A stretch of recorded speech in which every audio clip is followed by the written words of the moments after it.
never left, and it is in our hospitals.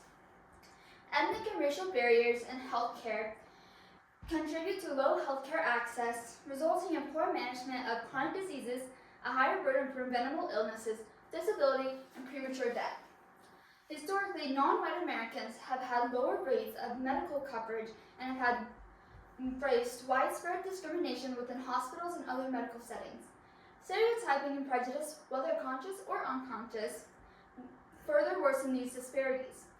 Religious-based hospitals and hospital networks are actually more biased regarding race and the type of religion that you support. They add sensitive questioning to admission and registration.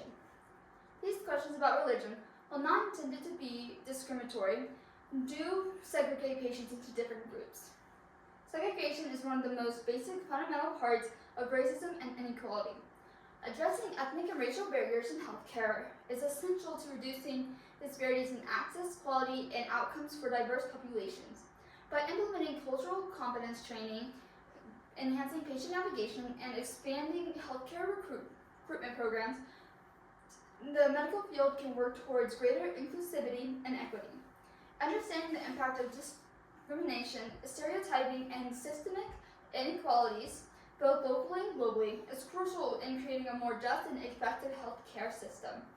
In this speech, I will explore how cultural competence training, patient navigation, and healthcare recruitment programs and the differences between addressing these issues on a global versus local scale helps break down these barriers. First of all, I will share how cultural competence training can help with combating ethnic and racial barriers. Cultural competence training mainly focuses on skills and knowledge that value racial diversity, understand and respond to cultural differences, and increase awareness of providers and healthcare organizations. Cultural norms. This training can provide facts and skills about patient cultures such as intercultural communication and institutional policies that are sensitive to the needs of patients from culturally and linguistically diverse backgrounds.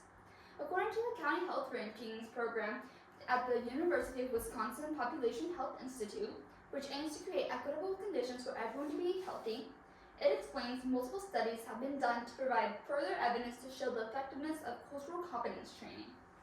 An example of one of these studies is a video-based telenovela-style seminar, improved healthcare professionals' knowledge and skills of providing culturally sensitive end-of-life care for Hispanic elders and increased awareness of caregivers' burdens. Next, I will share how barriers are being broken from patient navigation and healthcare recruitment programs. Patient navigation helps eliminate barriers to cancer care and can be effective for the disadvantaged and minority populations.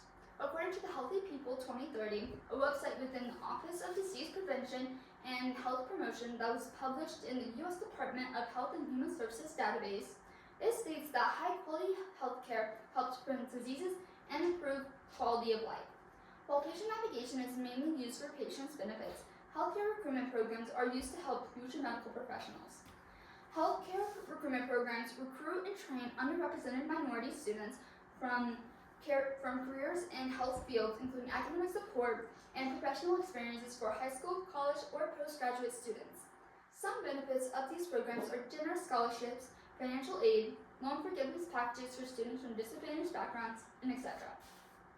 Lastly, I will share the differences in combating ethnic and racial barriers both globally and locally. Globally, in more Black populated areas and countries, there's less money being put into healthcare, lower than $250. Countries like Africa are not provided with much money by their government to help with healthcare problems. Locally, among adults with any mental illness, Black, Hispanic, and Asian adults were less likely than white adults to receive mental health services as of 2021. In the Journal of General Internal Medicine, 2 doctors with MDs and 1 doctor with an MD and an MPH state that whatever the underlying reasons, non-English speaking Americans are clearly a disadvantaged population when it comes to healthcare, whereas numerous studies have been shown that English-speaking racial and ethnic minority populations, particularly African Americans, suffer inequities. The local racial health wealth divide shows limited access to financial resources among Black families, disproportionately high debt burdens among Black medical school graduates, and contributes to the low and declining rates of Black students enrolling in medical school. In conclusion, overcoming ethnic and racial barriers in healthcare is essential for ensuring equitable access and quality for care for all individuals. Today, you've learned that cultural competence training equips healthcare professionals with necessary skills to engage effectively with diverse populations, while patient navigation and recruitment programs help bridge gaps in representation and access. These efforts ensure that all racial and ethnic groups have access to healthcare services. Additionally, medical professionals continue to find ways to eliminate discrimination within the system. A good system will only remain a good system with outside government influence to maintain strict guidelines influencing equality.